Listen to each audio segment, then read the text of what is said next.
Hello, this is Heather Gates, and I welcome you to the Stand in the And podcast, where we have honest conversations about the messy complexity of the human experience, where we get stuck, and how we find forward in the and of it all where many things are true at once.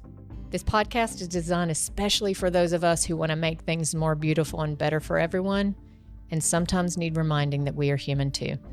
I'm so glad you're here. Welcome back to the podcast, y'all. I'm joined today by small business founder and pop health expert, Meg Koepke. Meg, thanks so much for standing in the and with me today. Thanks for being here. I'm so excited to be here with you, Heather. Thanks for having me. Yeah, of course. I want to talk about how our paths cross. But first, why don't you go ahead and introduce yourself to folks in whatever way feels meaningful to you, and we'll start there. Fantastic.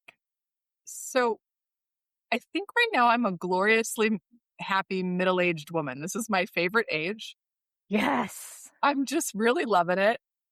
Awesome. And I'm a small business owner, so I'm busy like everybody, right? And I'm a small business owner in a firm that works at the intersection of healthcare transformation and healthcare policy. So we work with government agencies, we work with hospitals and health systems, we work with tech forward and tech native companies that are trying to bring the best of new ideas forward into helping patients and providers connect and make better health. And so that's always busy and crazy. And then add to that this season, my youngest is graduating from high school and heading off to college. So I think today, as we meet, I'm sitting at 31 more days of him in the house before he's a free agent. And I'm really excited about that. So those are the ways that feel meaningful to me to introduce myself today. I just love gloriously happy, if I heard you correctly. So just like the energy of midlife being framed in that way of like, I am loving this phase. I appreciate. We must be in similar time spans. I have a kiddo who's about to leave also. So it is an interesting chapter. And I think I've said on the podcast before, there's been a lot of grief for me in that transition and the leaving. And I am approaching the excitement side of it. Great. I'm seeing the other side, I think, of I have one more to go. So we're not empty nest like you are. But I'm like, oh, what is Q3 I'm thinking of like Q3 of my life. What's Q3 going to look like? With this time freed up differently and my attention and my focus freed up differently. So I'm starting to imagine, a different chapter that it sounds like you're a little bit closer to. But you and I met, I'm trying to think, Meg, you and I've never actually met in real life, but a shared, probably friend, colleague, and client of ours just sent one of those emails of like, you should know each other. And we got on a call and said, I agree. And so it's been fun just to stay connected a little bit over the years and see what y'all are up to with Coral and small business growth and all the things. So I appreciate you being here. And actually, I'm now reminded that you're on this podcast episode specifically because you responded to my request on LinkedIn for listener feedback on episode topics. Little did you know that suggesting a topic, Right. I was going to say, how about you come talk about it? Right. I thought that was a really clever, it surprised me. And when it did, I had to chuckle because I was like, well, if I paid attention, I could have seen it coming.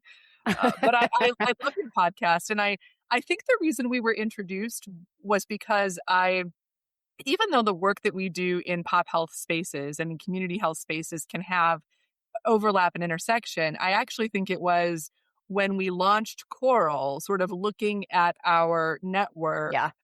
My co-founder and I, Melissa Cohen, said, hey, we know a lot of the people that we probably need to know from an industry connection, future clients, projects, where are the trends going.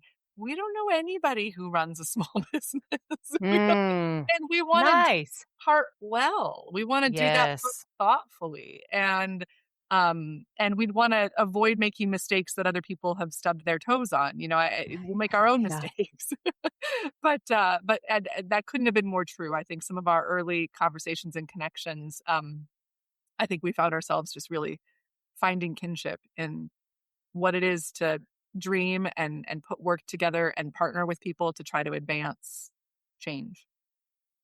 And in this model, I've realized today as I was preparing to talk with you that I have a string here of episodes. We're about to release another one that's with this kind of small business. I have really small business. I'm doing a lot of talking on LinkedIn about small business. A very small business focus right now. I think just the longer I'm in it, the more, and watching the context around us, the more you just realize what kind of the specialness and the unique challenge and the unique opportunity and closeness and humanity that comes from small. Yeah. And often I think in business, we're talking about bigger and bigger. So I love the opportunity to shine a light, to support each other. I think the small business ecosystem is such a lovely, supportive place. So I'm glad that, I mean, I certainly see you as a, small business badassery in the works over there. So I'm excited to learn with you every chance that I get. Before we tell folks, so the topic that you dropped in LinkedIn for us that you want to think about is related to the and of individual and collective. But before I have you tee that up, Mhm. if you're a listener to the podcast, you know we're going to and stand first. You did a little bit of anding in your intro, but you may have something else that you want to name. Just a kind of a 2-word check-in about how you're showing up today. And I'm happy to go first if you want me to, or you can share. Why don't you go first? Okay. I confess that mine changed about 30 seconds before I jumped on this call with you because I was coming into this with a very kind of quiet, rainy day. I think it's just like kind of quiet and curious. It's quiet in the house this week. A lot of our clients are at a conference. It's kind of a slow time. I was feeling very settled. And then we got an email from the USPTO, so the U.S. Patent and Trademark Office, that our stand in the and trademark registration just came through today. And so Nice. I am just so excited. If anybody has ever been part of the tediousness and the back and forth and the are we going to have to pay $1 jillion to anyway, it's been a journey. So now as of July 14th, stand in the and is a registered trademark. And that feels Amazing. really exciting about a year after we launched the podcast. So I think I'm just sitting in a lot of lessons about that of like, yep, you start it and eventually you get the rest of the pieces together. Sometimes it goes through, sometimes it doesn't. But just that like boring behind the scenes stuff that happens that's Right. not the glossy like new big client or fun thing that you're going to do, but these little big wins Yeah. on the back end of especially small business, right? There's not a legal team. Right. It's us. So, It's a little bit of AI support and a support from a high schooler and myself and just patching it together. But yeah. So now we have registered trademark for the podcast, for the mugs, all the things. So amazing. thank you. So I feel relieved that Mhm. that process is done. I feel excited and proud on top of my otherwise like rainy day quiet. So like a little lightning bolt of excitement right Yeah. before this started. Nice. Well, I'm so What's excited up to for you? get to share in that celebration with you. That's really Thank fun. you. And I love the like celebrating the small wins. I mean, wins are wins, and it's so important to celebrate them. To your format and the question of what additional ands, it's 90 here. So there's an oppressive heat energy that I feel like I'm bringing, and, uh, and, um, it's maybe well, the calm before the storm. So Mm, 31 days to marching the kid off to college. My office to the side of us here that you don't see, is like the college staging ground. And if I could just tell all the internet algorithms that I have a mattress topper, you can all back off. Like, back off. got I the do not mattress need floor. another mattress topper or desk organizer. Yeah, I think there's a little bit of that. Like, I don't know exactly what these next 31 days and the 31 after that hold. I've never experienced this before. And so, there's the bit of that I'm bringing in, and it's Mm, with me today because it's barreling in on my home office environment, so and it's present. yep, so present. It's an interesting unknown. I did an episode where we were talking about transitions and how oftentimes we're in a transition and you don't know that you're in a transition, Mhm. right? When you lose a loved one, when sometimes loss happens and but these graduations feels like we know. You know Mhm. it's coming, but it doesn't change. Like, I know technically, I understand the date on the calendar, but the uncertainty still remains of what is it gonna be like, and until you're in it, you don't know. So, Yeah. I haven't found that knowing it's coming changes very much. Um, but yeah, it's a lot to hold and be present with, and with summer, it's all kind of physically in our space. You may see said teenager walk by the window here as we have our conversation. So, we're just gonna let all of that be with us, and whatever happen as we dig in. So, Meg, tell me a little bit more. Just kind of frame the conversation up. When you dropped in LinkedIn Mhm. around, I want to hear this conversation around the and of individual. I think it's individual and collective responsibility, but that might not be the right third word. You can Mhm. just paint the Yeah. picture for us about what this and looks like for you. Yeah, I think, I think I commented on LinkedIn back in winter, and winter was a particular moment in the Twin Cities of Minnesota where I'm based. And what was happening for us as a community was drawing a lot of light to how we are connected as citizens Mhm. and across the neighborhoods and across cities. And it was maybe a moment where I was asking myself some questions around how do I individually want to show up in this moment, and what parts of it from a community standpoint will I show up in. But in the context that you and I know each other, I was thinking about how present that dialogue is in my head. What is collective action and collective responsibility and community responsibility? And what is the thing that, people need to own on their side of the street just as individuals? And how different that is from sort of how I grew up in healthcare, where it was Huh. all about systems. And it was all about systems theories of changes. And it was, the books and the names that we all know, and I still believe in systems theories of change.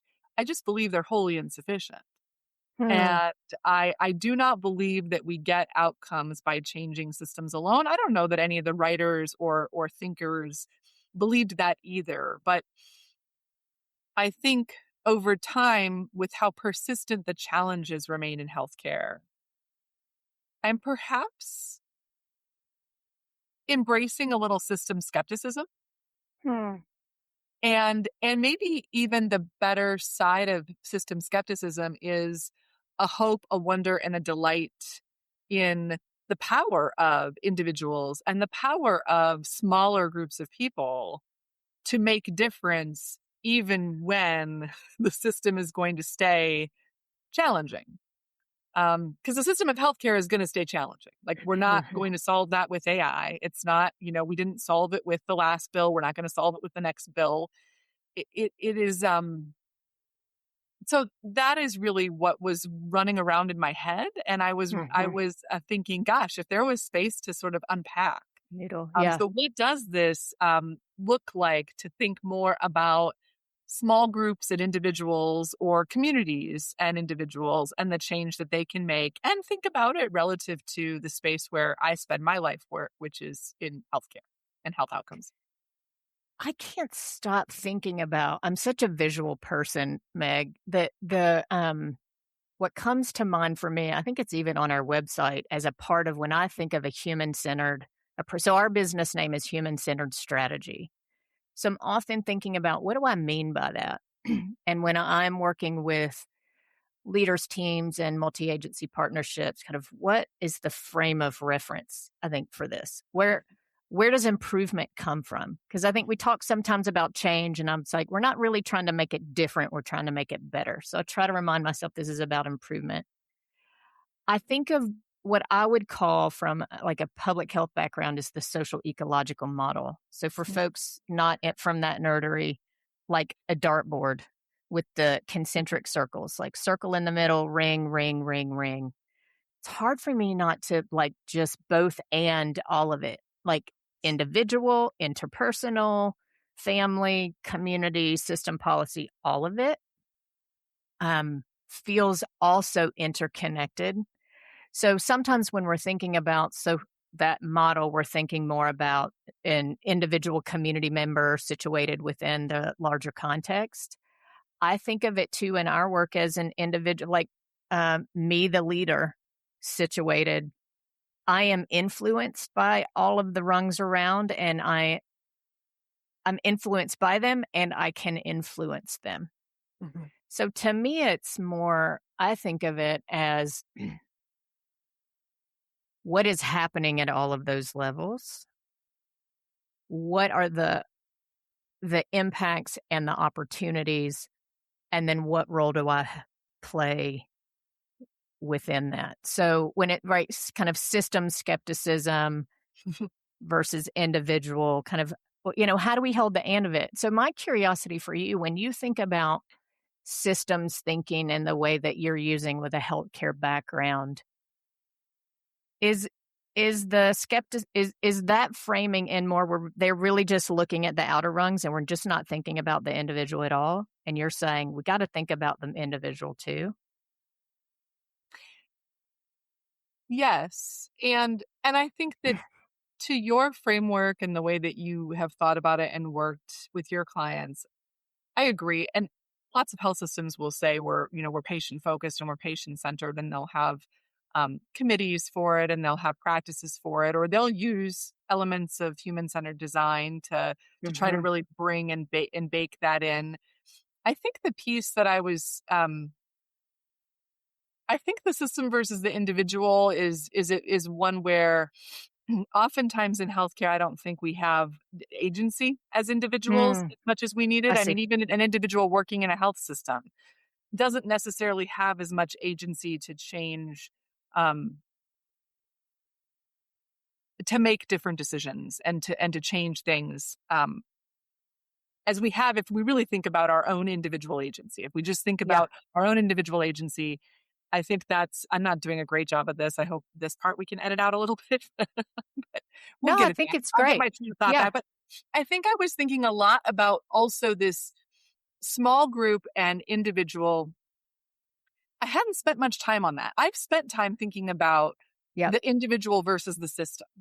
I Yep. haven't spent as much time thinking about the smaller collection versus the individual and how that shows up, even Yep. within these health systems that we operate in. And the fact is, there are organizations, teams, people, provider groups that are getting differentiated outcomes Mm-hmm. from their peers. And they're working in the context of all the same system trappings, right?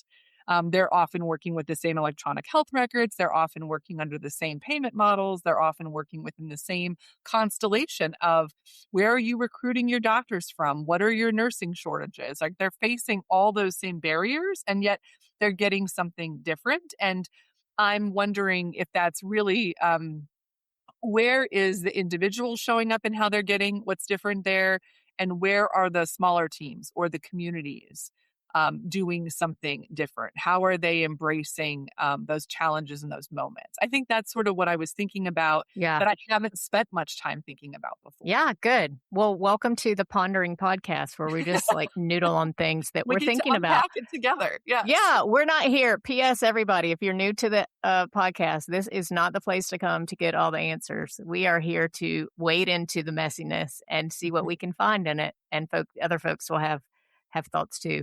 One thing I think that's really stands out for me about what you just said is the word agency, Mhm. right? And maybe even the reminder and the remembering. Mm.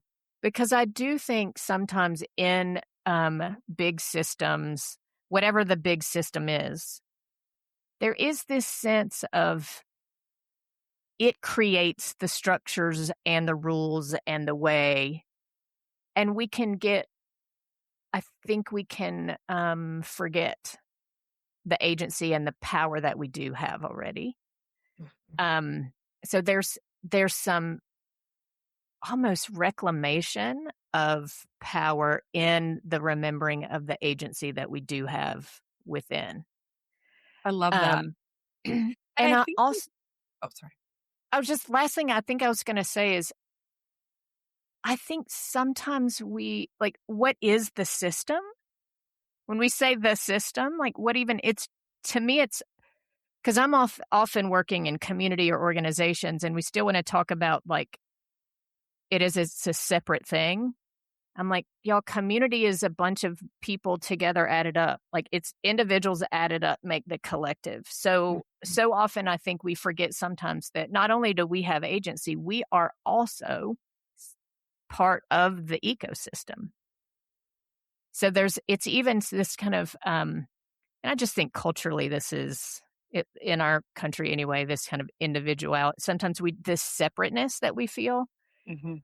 this aloneness outside of system, outside of the other things. So part of it, not only, I guess, to me, what's coming up is this remembering of the agency and the power that we are and that we have, and the interconnection that we have and are with the bigger Yeah. thing. Like we are always part of the ecosystem in which we are operating, and we are always an individual within it. It's just a both and for me all the time. So with that frame, then what? Right? Um what can we do if we remember we always have some choice? Mhm. Um what can we do when we remember the power of the collective also? Mhm. I think it's really is a powerful place for just the reminder of the and Yeah. of what Jenga blocks can we push individually, which ones need collective, what barriers can be removed in the collective, where does all of that um, live? So I think those are the two things that are coming up for me is this reminder about agency that you mentioned, which is certainly not, I don't, I don't want that to come across as seeming that I'm not aware that has inequitable distribution. Mm.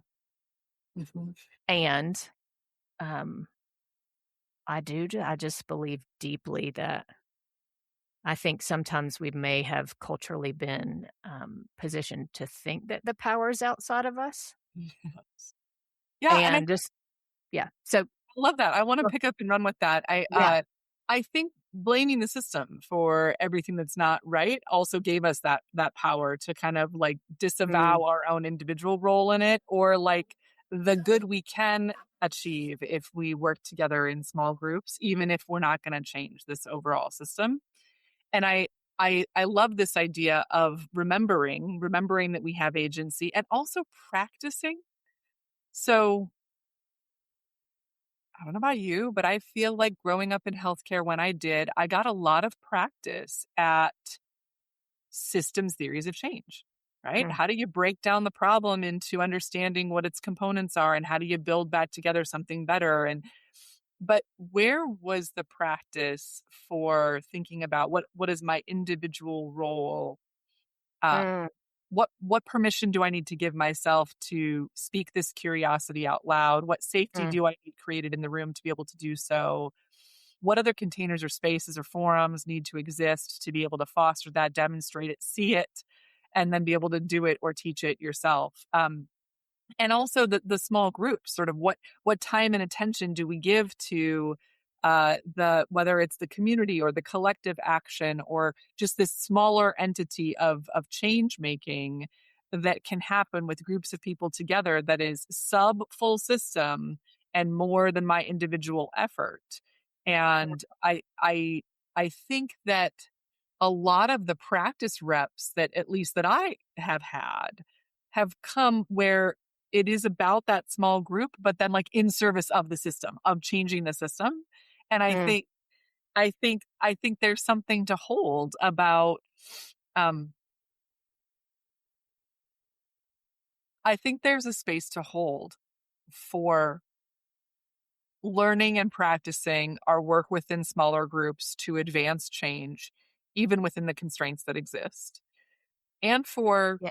really leaning into my role, our roles, system roles with like no abdication of responsibility, right? Responsibility was the right word for me. I know you and I went over email about it back and forth, Yeah.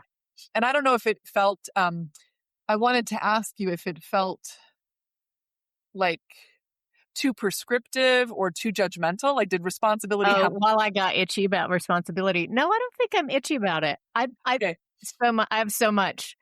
Um, I think there's a long-standing narrative around individual responsibility Oh, sure. and Yeah. blame like who's responsible for what.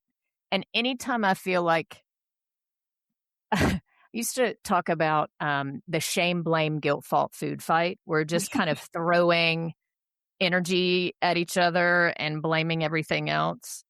So I want to be thoughtful about thinking about collective responsibility. And yeah, responsibility I think just kind of can mean a lot of things to a lot of people. So I mean I like the word That's fair. No, generally. that's fair. And I So I wasn't think it's thinking more about what I meant by it. that's really fair. And I wasn't taking into account sometimes the debate about healthcare and healthcare spending can go to like what's individual responsibility, right? Right, Like right, people right. stop smoking. So I wasn't invoking that. I think maybe what I mean, maybe the better word for what I was thinking about is change. Yeah, Is yeah, it yeah. your systems change, there's group and collective action type change, and there's individual change.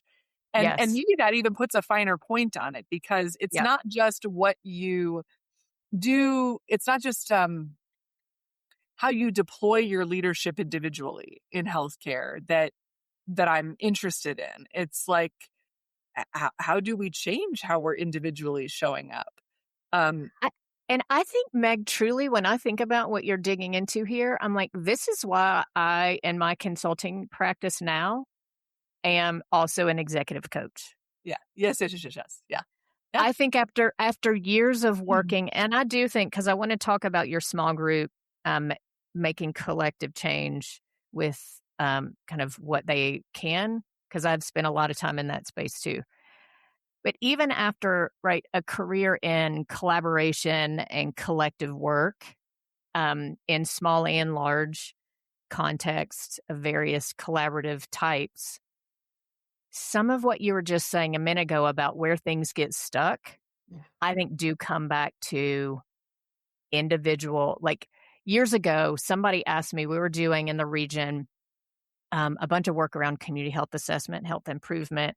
We were Mhm. talking about our data at the time, and they said, if you could change one thing in like one thing about any of this or to impact health in the region, what would you change? And I'd never thought about it this way before, but it still feels true to me. It's probably been 10 years. But I said, what I would change is our ability and willingness to have difficult conversations. Mm. That to me is an individual Yeah. skill that impacts everything that's possible, Yep. right? It impacts, because you said, I don't remember the list, but these.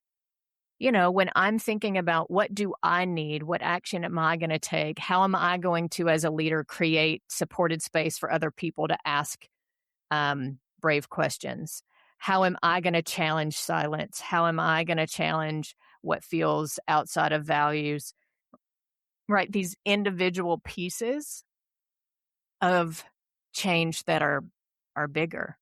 And how do we wrestle with that? And I do think, to your point, it's those things are skills. 'Cause you Mhm. said you're learning about collective systems change and how do we unpack the problem.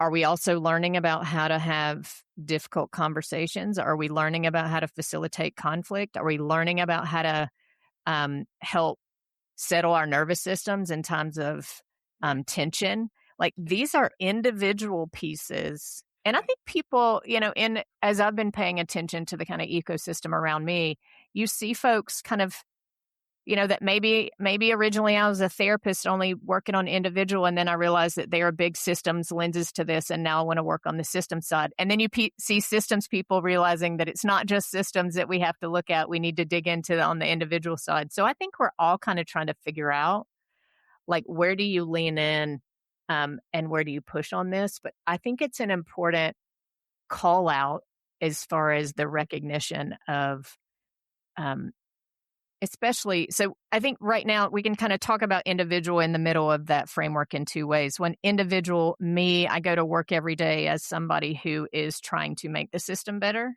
Mhm. right? It's my job at some level to try to make the system better. And how am I situated as an individual within that? And then we're talking about individual that is a patient, a community member in a larger thing. So in this example, I'm talking about more like me as leader situated in the ecosystem of change. Um, there are some individual skill change Mhm. um, pieces there, and we always can influence something. I don't know if you want to respond to that, but I do have some thoughts about you are referring to it as small groups, kind of how we make change within constraint. I feel like I'm Mhm. often facilitating in that space, so I do have some thoughts there too. I want to dig around in and see what they are. Yeah, absolutely. But I'm curious if you had thoughts about if that's what, when we think about the individual piece of it, is some of the, is it really around what can we do when we think about not just what the tension is, but what do we do about it? Mhm. Kind of what the call is. Is it a call to remember Yeah. the role of individual, the skill that comes with that, seeking those, creating those for others? Yeah. And the change you may individually need to make in how you're showing up, in how Yeah. you're showing up in those work positions. Yeah. And I think I love the notion of remembering, and I want to press again the notion of practicing, because Yep. I think that when we learn something new, and this might have happened in some of our um diversity, equity spaces when we started talking a lot about and drawing awareness to what we needed to do about those things. I think that was an example of a lot of people, a lot of professionals taking courageous moves, trying to create space for conversation. But I think we sort of learned that we were not as used to doing that on Mm. any topic. And so then we weren't as practiced at, okay, how do I bring this consideration that might derail, the topic today? How do I hold in tension, the thing that we need to achieve that's on the table? And hey, did we make enough space for patient voice in this? Did we make enough space for diverse patient voice in this? Did we make enough space for holding our health equity considerations, prominent? What additional data do we need? How do we balance those tensions of keeping the work moving while actually braving what you're talking about, Heather, in terms of having Mhm. courageous and difficult conversation? And I think as leaders having to judge sort of how much am I willing to slow this conversation down and take it where it needs to go and feel like I can bring it through with a group, with time, with intention, or how much do I need to make those trade-offs of judging how much still just needs to advance today, and or was this the right space for that conversation, or is that conversation needing to happen elsewhere? I actually think some of my own living through that over the last 10 years maybe brings some light as I look back to like how much I didn't learn about Mhm. my own individual role in advancing the change as opposed to just serving the the system of it all Mhm. and the system change of it all. So I that's what I would add to our discussion of Yep. our individuals. I really think there are skills to practice there. Mhm. And I think there are lessons left to learn um, as we And balance. it occurs to me, and I remember thinking about this when I was kind of on my soapbox about, our ability and willingness to have difficult conversations, as because It's a good I soap. have in my leadership journey, I just realized that was a place where I did not have the tools I needed. Mhm. Just to give a personal example, as I kind of grew up through work in leadership, I think I came out of this as a young professional out of a frame of more perfectionism and Mm. probably in a context of keep everything comfy and nice. And so building the capacity and tools and skills to have the conversations that I knew that I needed to and wanted to have um, was a journey on the learning side. So again, there's the remembering is one piece when we remember that we have agency. And what we're saying is that doesn't mean I'm going to have the tools and the skills I need to know how to go about that. Yeah. Right. So how do we go about that? And I'll keep talking about my own experience here is I've found some great books. Mhm. But again, you're talking about the difference in learning and practice. Because what we're trying to get to is like learning, practice, skill, ability, Right. Competence. in theory, like knowledge, awareness, behavior, whatever that's going to get us to actual behavior and skill Right. to accomplish, whatever Results. it is the results that we're trying to get to. Right. And so I do think, places where so for a while, it's like, we need a learning lab. Like in clinical settings, you go learn how to give shots. Like there are places where you learn and practice skills. Unfortunately, I think in leadership, you learn them maybe in a book or something, and then you practice IRL, right? Like in your actual next meeting, in your actual next conversation, you're just having to practice in real life in sometimes high stakes situations. Yeah. So I think there are certain trainings. I think a well designed training does have an element of like role play and places where you can practice. But I think this is a great space for things like coaches Mhm. who can role play with you and you can build some of these skills, small group, kind of peer networks, or even within organizations, leadership teams, Mhm. like other teams of peers who can come together to practice having the conversations that matter. Yeah. Um, and I think, unfortunately, a lot of times it's kind of trial and error. You're just figuring your way through it. But I think we can create supported spaces for the kind of practicing, for the deep skills that we do need and as individuals. And then I'll say again, last thing for me is on my side, there's just some work. Like we start talking about individual, like we can get deep underneath to like what my issues are that come up. Mhm. And that's separate. Like then I'm talking about my therapist and my somatic therapist and how do I help settle my own nervous system. Like there's a whole bag of tricks that come with, to me, the work that is showing up in space with intention the way that I want to for the conversations that I want to have. If I am taking on that individual piece of the flourishing that I want to create and what my role is in it. Just when I think about kind of what helps with this holding the me as part of the ecosystem, Mhm. um, having other support, I guess. So Mhm. me learning is one thing, but having support and thought partnership, it's not exactly practice. There's not going to be anything quite like being in the context, but I think we can create supported space Yeah. for ourselves I want in to the give that yeah. sorry to jump on the end of your sentence No, there. I'm gonna give it a go big ahead. yes and. Like, yes, I think this like practicing with scenarios and creating space to kind of, role play it out and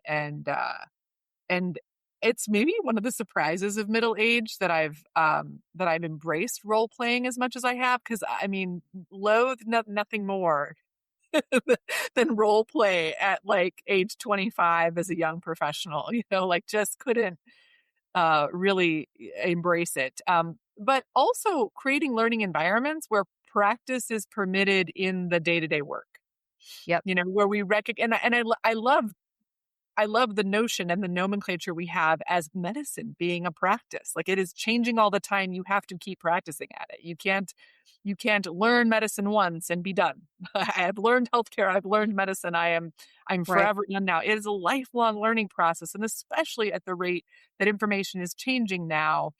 And I think so too for, whether it's healthcare administrators or public health administrators or Mhm, organizers of some kind or consultants like us. I think we are in the practice of it. And I think mhm. creating environments, I love what you said about in your own work that executive coaching has become a big part of it. I mean, that is recognition that it's like there are things that as individuals we do have to change as we are also influencing the change of the system in order Yep. to get the results that we're looking for. And I think creating a foundational environment where that learning is permitted in the moment. Mhm. And there just are real specific things that you can do in how you talk, in how you set up somebody who's coming forward to speak, in how you bring a perspective forward that I think show up in environments that are learning environments more so than in ones that are closed to it. And I think we have a duty, we have an opportunity to create more of those learning environments. I love that. I'm having gosh, I wish I remembered the author, but back kind of early career, I'm like, we did a whole, like, book club thing around it being a learning organization. I don't hear that language anymore. Right, we're done with it. Um, We learned it. yeah, we We moved did. on, we learned it, check. Um, but yeah, it's interesting to me even as we ponder around the individual piece of this, how much it still is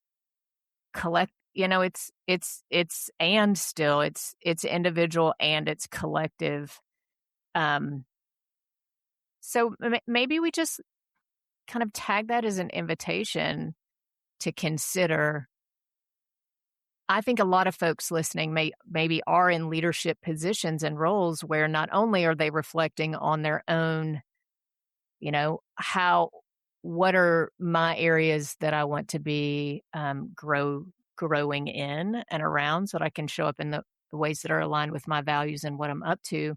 How do I create um, a space for learning and growth in other people as an important part of what we're up to.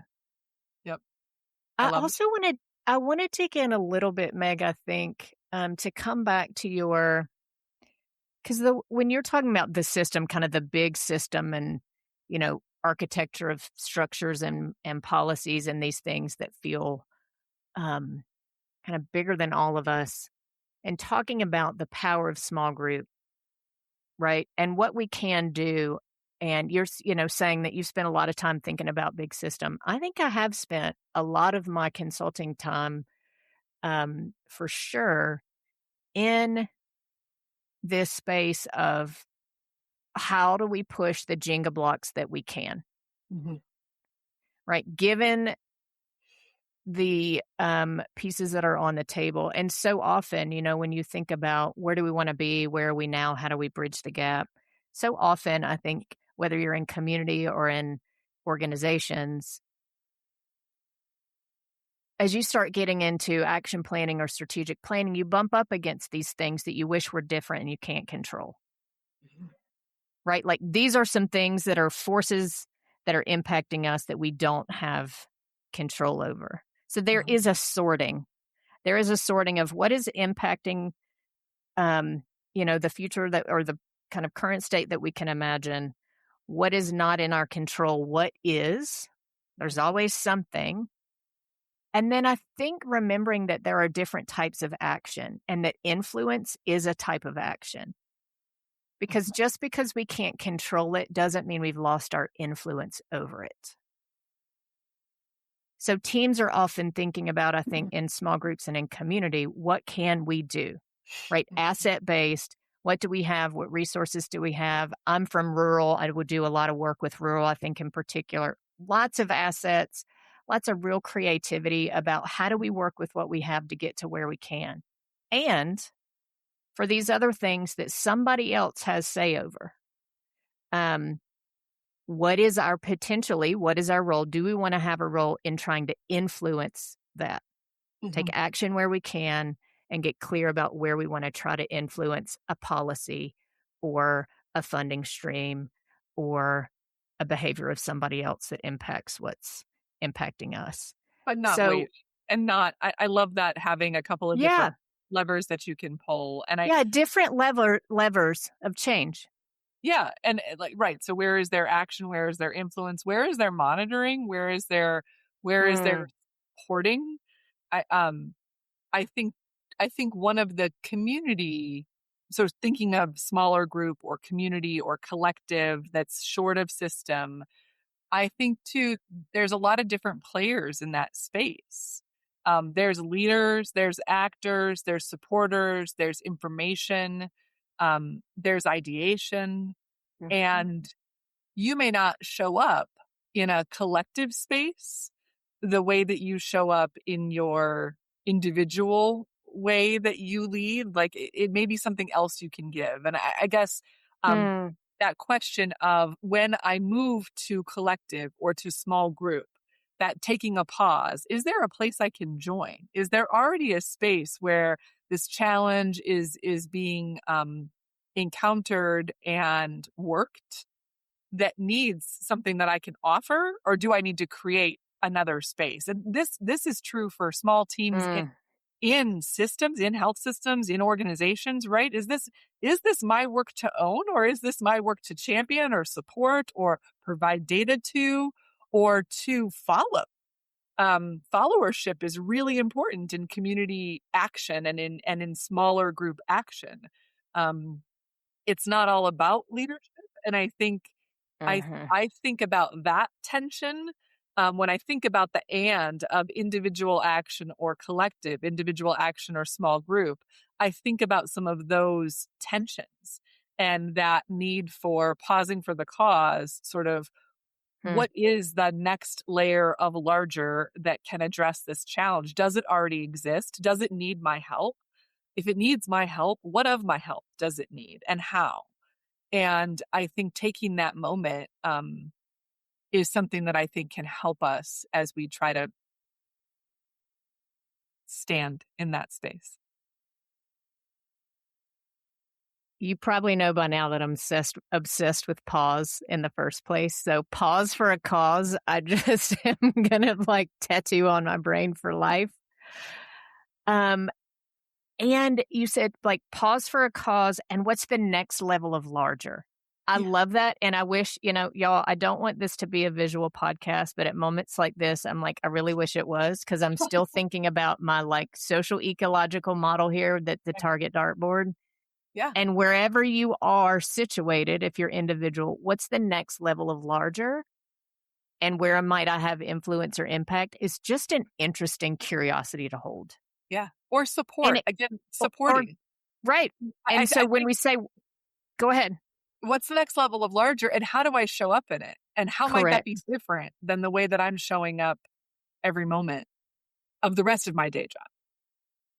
I have a whole podcast and a half of things to say about this specifically, I think. Because so much of when we start getting into the work of collective impact and collective action and collaboration and all of that, it's a really important point that you just made is not only what's the next level of larger, but what is my role? Sometimes the my is me an individual. Sometimes it's I'm coming with the capacity of my whole organization, right? I am the hospital coming to the community table. I am the health department. I am the school system Mhm. coming to the community table. Or I, as an individual, I'm used to being the leader and now I'm going to come to the table and I'm not the boss of this thing, Mhm. right? I'm a participant. The triage that is probably the most simple that I've used there as far as roles is what is our role in lead, collaborate, or support? Mhm. Because to your point, it's not always lead. Um, yeah, what are our roles there? And I think I love the reminder because if system feels like kind of this thing that is just starting to feel bigger than all of us, maybe when I talk about remembering, it's true for me both for the individual agency and the agency and the possibility that comes from collective. Right.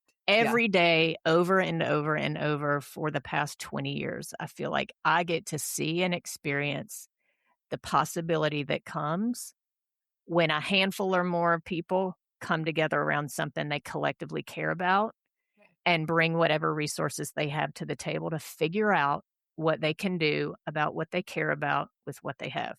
Yes, What Jenga yes. blocks can they move right now? So I think, again, sometimes it does feel like the problem is bigger than all of us, but um, and it probably is, right? Some of the problems are bigger than any of us can solve individually or even within our own organizations. And that's where I think these collaborative and collective impact solutions do come. It's humbling and messy, and there's role clarification, and there's a lot to figure out in there. And all of that individual that we talked about, how am I showing up in space? What do I need to check about what I'm used to? Um, yeah, how do I show up in a way that's going to be aligned with the result that we have in mind here? Yes. And there are What are the lots of skills? tools there. And right, what are the tools and skills that support, being I love the trifecta that you offered, the lead collaborator support. How do the skills look different? How do I practice Mm, in the role of supporting? How do I practice in the role of collaborating? How do I practice in the role of leading in that next larger space? I think is um this is exactly the conversation I hoped for that I didn't know. Um because what I find so deeply hopeful about it is there's so much room for individual improvement and small group, community, collective action improvement, and how we approach that, how we support it, how we take those opportunities, how we leverage them. And that's sort of what you need. Yes, when we're in a moment where the large systems and institutions just feel a little unruly. mhm. And I don't need to point to any specific political reason they feel unruly. I think we can just talk about it on the level of like the volume of information and the pace of change right now is taking large systems and exponentially blowing them up larger. And our collective problems in healthcare, the fact that we spend more and we don't get the outcomes, and the outcomes are disparate across reasons that we really wouldn't stand by, that we don't want to stand by, um, they're not getting easier. Mhm, And so if we only think about the systems change, I think we can get discouraged pretty fast. mhm. And given how isolated we are, whether it's with our screens or in this day and age, but there's hope and there's opportunity. There has to be. Maybe Yeah. it's the middle age of us, Heather, but we're sending kids off to college and we're saying there's a reason to fight. There's a reason to go out and learn the hard things and do the hard things and try and grow and come into this world of adulting that we're occupying because it's the water's warm. Come on in. And I think that's our job right now. And I think to find the hope in that for me right Yeah. now is not coming from what is the next great system redesign. Like it's just not. And maybe it will again. Like I've been in this industry for 30 years. So like there are cycles. But this time that we've been able to spend sort of kicking around these concepts of what can we change about how we're individually taking action, what can and how can we do so as community and small group, there's just tons of Tons. we have not solved it, like that we've not we know some tools that work, we have some skills that we can practice, but it's not like everybody's unlocked those opportunities, the Right. opportunities of your own action and your action in collection with smaller groups of people. I loved what you said. I wrote it down.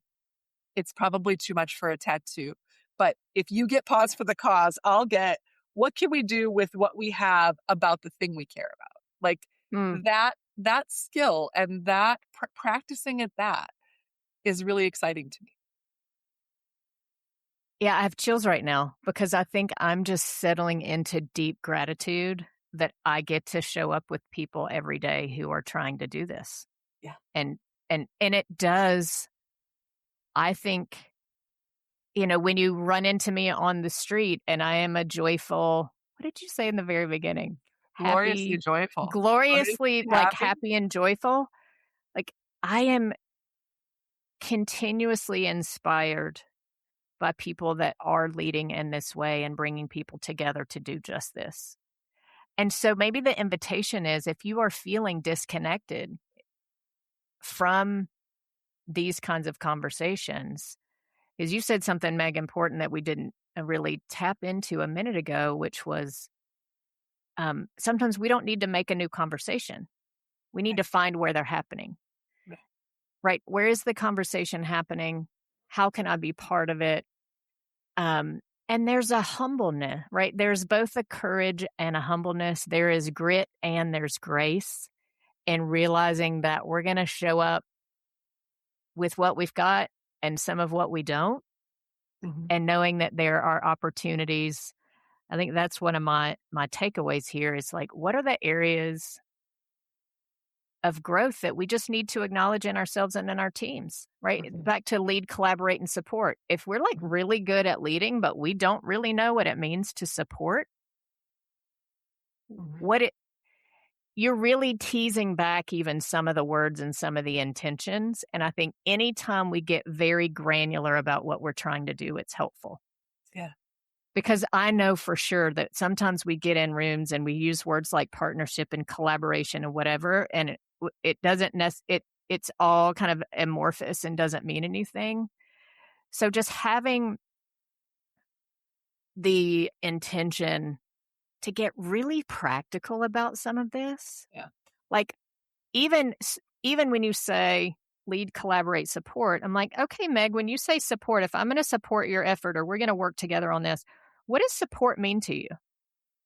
What would that a question that I love is what would that look like if it was happening? Right. What would it look like if we were if I was supporting you as a partner, what would that look like if it was happening? And then if we talk about it and I realize like I don't know that my team like we might need to work on some skill building, like the alwaysness, and Mhm. it's exhausting, but I'm going to say it anyway, the alwaysness of the skill building, and not just around like how do I turn this new tech into some different tech? So I think there's a lot of training around that, but these humaning how things are not Mhm. going away, friends. Yeah, right. Right? Right. They Right. may get even more important, but how we human together, how we understand our Mhm. roles, in individual in small groups. I just, I think you've shined a light on. To me, I feel really excited about this conversation. I think maybe coming from somebody who's such a big system thinker, almost like reminder, y'all, all that stuff you're doing, no matter how small it feels, it is necessary because we have to do what is possible. Yes. Do you say that a lot? Is that like one of your catchphrases? I don't know. I don't think Oh, so. I like it a lot. I We mean, have I talk a lot about possibility. I mean, I think just in Sure. the nature of the work, we're Yeah. talking about how do we find the Jenga blocks we can push. Yeah. Time changes it, energy changes it, context changes it, but there's usually something that we can do. Yeah. And I think true, like communities do this and know this. Yeah. So this is a place where I think sometimes it isn't a remembering, Yeah. right? We know how to figure it out. I mean, before we started recording, you mentioned that you and I haven't really chatted much since the hurricane here. And like events like that show you that we know how to come together and figure out what we can do. We know how to find possibility with what we have. Right. Um, I think sometimes we get distracted and we turn away from each other. So yeah, I think this conversation for me today really is just an exclamation point on the turning toward. It's Mhm. almost like whoever's we called it a level larger, but it's almost like whoever's around. Yeah. Sometimes I think we can overthink it. Yeah, dance with the ones you're with. Dance with the ones you're with. Yeah. I think that too, and I loved it's going backwards to go forwards, but you said something a moment ago that I don't wanna miss, and it'll help my neurons in the back to say it out loud. The asking what would support look like? And I don't mean to Mhm. bring everything back to the fact that we've got kids, graduating Yeah, and yeah, whatever's no, coming it's good. next for them, but it's amazing when you ask an 18-year-old, "And how do you want me to support that?" You get the pretty fast look on their face, like, "I'm not sure there is." Like, "You're good. You just stand back, create space." And knowing what's not ours, knowing what next larger we don't have to recreate, and we're also not needed there. Like, go to Mm, where the water needs bailing, go to where there isn't energy. And I think that's part of this sort of discovery that can happen when we're focused on the individual or collective, action, duty, responsibility, change. So I just wanted to pick that up because the not doing is important. Oh, And and it, I'm just like sitting here biting my tongue. I think the not doing is one of the most challenging things that we actually encounter. yeah. Because as I find, I feel it in myself and in collective work. And I don't know if it's my tendency to just like try to do and fix and go to resolve the tension in my own system. Mm. But to your point, when you say, what does support look like? And your teenager's like, I'm good. I don't actually want you to come to orientation with me. Thank you very much. Like the I am not needed here is here's what support looks like is you Trusting me is to go make my trust. mistakes or to go figure it Is out. like be there when I get back. Yeah. Like it's Right. a very different, and that's where, because I think when you really probe, which is why I Mhm. love the question, is what would that look like for you? It's Mhm. not going to be necessarily what you think. Right. And that not doing is another probably skill that takes practice. Yeah, especially for drivers, doers, and small business owners, right? Like we created companies to fill voids. Y'all, I'm So telling you, like the hardest, maybe that's why I made these pause buttons, because one of my biggest challenges is the not doing, is the patience, it's the yeah. stepping back, it's the allowing, it's and it's humbling um to check that part of us. So I love the addition of that with curiosity, with deep curiosity, because I think we haven't said that word, but I think back to these questions of like, what role can I play? What level of action is needed? Do I need to take action or not? Like the continued curiosity, what would that look like? Mhm. Um, it's all these layers of curiosity that I think Oh, maybe the starting point of that domino chain has to be the awareness that we don't know all that we think we know or that we should know. Because you have to, right? To be curious, there has to be some mhm. reflection around, you know, I have an intention and I know that I don't know everything about what it's going to take to get there. So, what is this journey of curiosity? Yep. Um, To your in point of you in the have to end of do it. what's possible, you have to you we d possibility is endless, and so you have to discover it. You have to scratch at it. You have to ask questions to really learn what are its limits, what are its edges, what are the best opportunities within the possibility, and I think, yes, all of that requires deep curiosity. All right. Well, cheers to curiosity. I feel like I'm like, oh my gosh, an hour just passed of Whoosh. me noodling around in curiosity. And I told you that I would try to keep this to an hour today. I wonder what's standing as you settle into the conversation. What are you taking away that's really kind of sticking with you today? Oh, such hope and such fertile Mm. ground. When I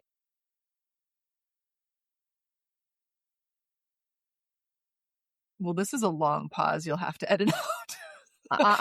I'm The keeping thought it. is there. Everybody The just thought like is take a deep breath the and drink some coffee. Meg's just right. humaning. Y'all carry The on.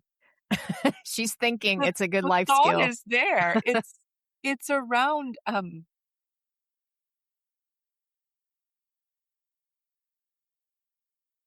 when we can no longer see the things that need improvement that don't already have actions in place. Like we can look in the systems of healthcare and we can see lots of needs for improvement, but there's there's lots of solutions that are already available.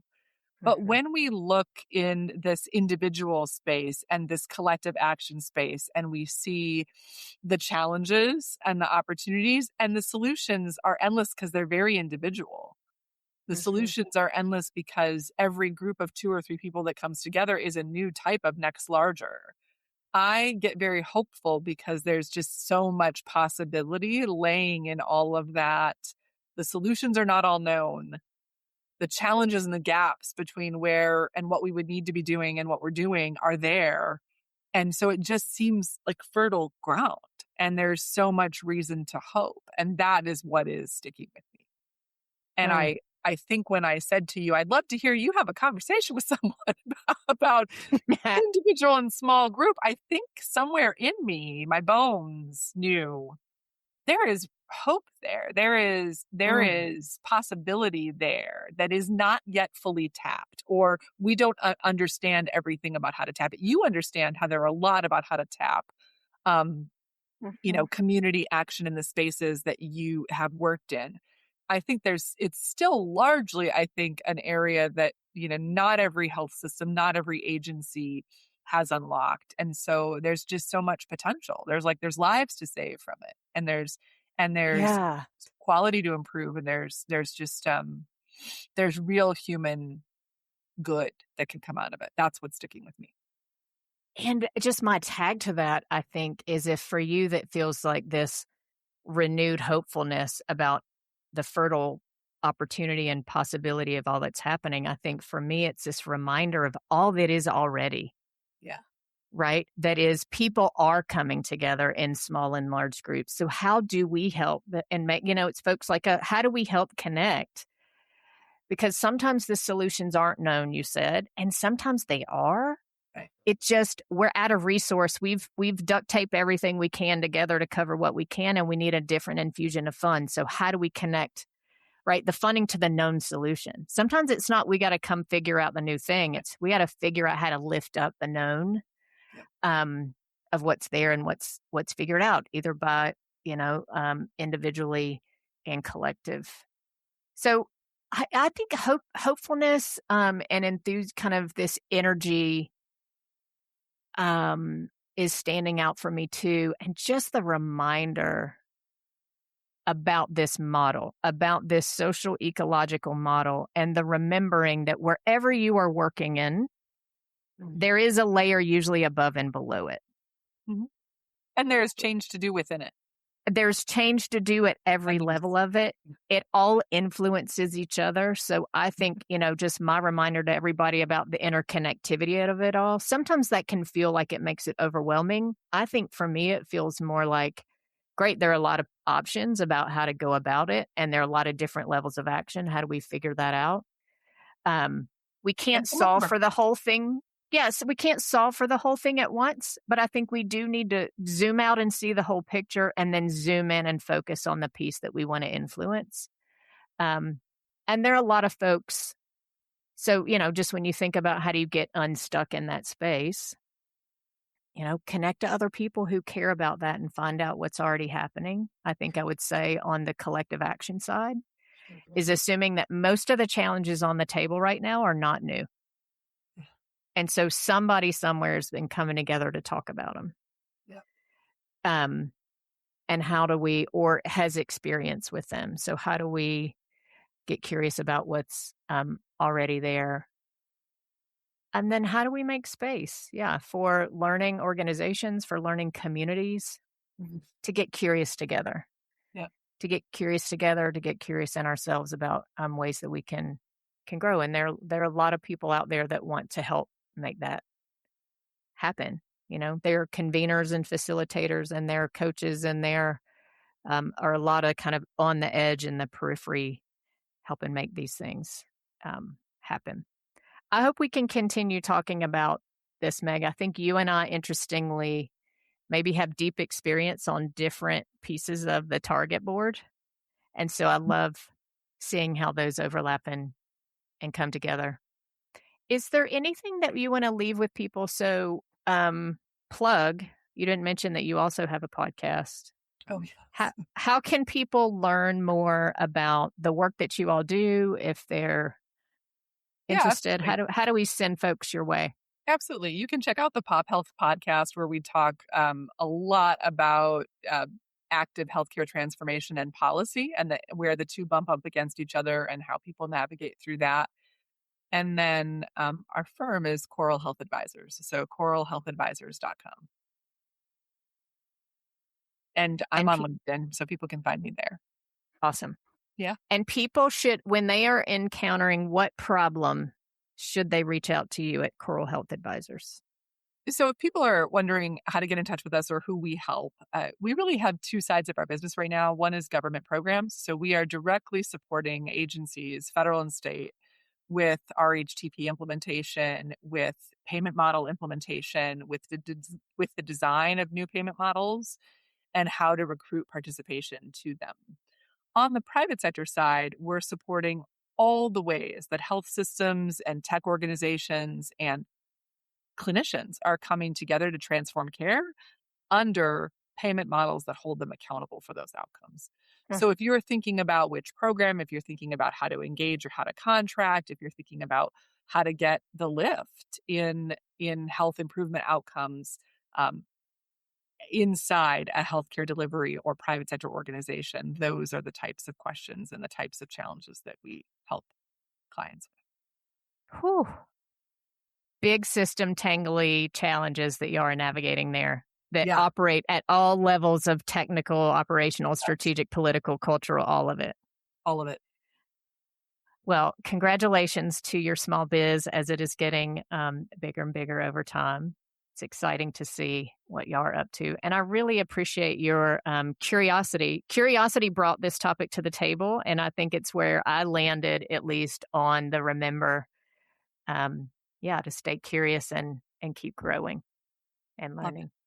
Thank you so much for having me. You're welcome. Thank you so much for being here. Thanks, everybody. Share it with somebody you know if you thought this conversation was helpful. It's how this conversation keeps going and growing too.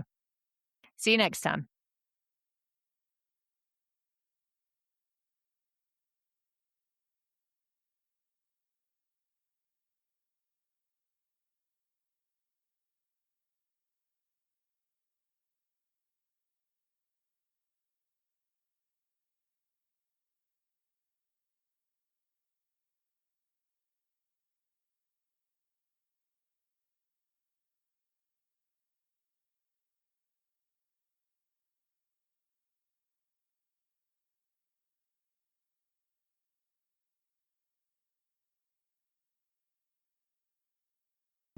The Stand in the And podcast is supported by Human-Centered Strategy, where we help leaders and teams build connection and strategy and complexity so that everyone can flourish.